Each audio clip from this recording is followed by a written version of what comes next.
Hi friends, welcome back to our channel Pavi Prabha vlogs. இன்றைக்கி என்ன வீடியோன்னு பார்த்தீங்கன்னா, காலையில் என்ன சமைச்சேன்னு சொல்லி உங்ககிட்ட நான் ஷேர் பண்ணிக்க போகிறேன். இன்றைக்கி வந்து சூடாக சாப்பாடு வந்து 1.5 டம்ளர் வச்சுருக்கேன். இது வந்து பருப்பு சாம்பார். நைட்டு வச்சேன், சாம்பார் கொஞ்சம் நின்றுச்சு, சாப்பிட்லாம் அப்படின்னு சொல்லிட்டு சூடு பண்ணி வச்சுருக்கேன். நைட்டு வச்ச சாப்பாடு கொஞ்சம் அப்படியே இருக்குது. இது வந்து பார்த்திங்கன்னா காலையில் பீக்கங்காய் கடைஞ்சி தாளித்து வச்சுருக்கேன். அவ்வளோதான். இன்றைக்கி பாப்பாவுக்கு தம்பிக்கு வந்து லஞ்ச் பாக்ஸ் பேக் பண்ணணும், எங்கள் மாமியாருக்கும் லஞ்ச் பாக்ஸ் பேக் பண்ணணும். எல்லாம் ரெடி பண்ணிவிட்டேன். மாமா வந்து பார்த்திங்கன்னா காலையில் வந்து கணக்கம்பட்டியார் சித்தர் கோவிலுக்கு வந்து மாமா கிளம்பிட்டாங்க, அதனால் அவங்களுக்கு சாப்பாடு வைக்கலை. எங்கள் மாமியாருக்கு எங்களுக்கு மட்டும் நான் சாப்பாடு வச்சுக்கிட்டேன். இன்றைக்கி இவ்வளோதான் ஃப்ரெண்ட்ஸ், எதுவுமே பண்ணலை, அதிகமாக எதுவும் பண்ணலை. பீக்கங்காய் கடைஞ்சி சாப்பாடு மட்டும் வச்சுருக்கேன். வேறு எதுவும் பண்ணல, லேட் ஆகிடுச்சு எழுந்திரிக்கிறதுக்கு. அதனால் வந்து பார்த்திங்கன்னா நான் கம்மியாக வச்சுருக்கேன். தம்பியும் பாப்பாவும் வந்து பார்த்திங்கன்னா நல்லா தூங்கிட்டு இருக்கிறாங்க. இவங்க 2 பேர்த்தையும் வந்து பார்த்திங்கன்னா சுடுதண்ணி வச்சுட்டு எழுப்பணும். பாப்பாவுக்கு தம்பி 9:15 தான் ஸ்கூலு.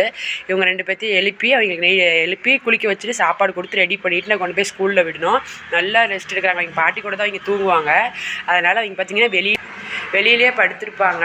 இது வந்து பார்த்திங்கன்னா பாப்பா தம்பி யூனிஃபார்ம்லாம் எடுத்து வச்சுட்டு ரெடியாக பேக்கில் ரெடியாக இருக்குது. லஞ்ச் பாக்ஸ் எல்லாம் பேக் பண்ணிவிட்டு எல்லாம் பக்காவை எடுத்து வச்சுட்டு 8 மணிக்கு 8:15 தம்பி பாப்பா நான் வந்து பார்த்திங்கன்னா எழுப்புவேன். இன்றைக்கி தான் என்னோட காலை வேலைகள். உங்கள் வீட்டில் என்னென்ன நடந்துச்சு சொல்லி என்னோட கமெண்ட் பாக்ஸில் கமெண்ட் பண்ணுங்கள்.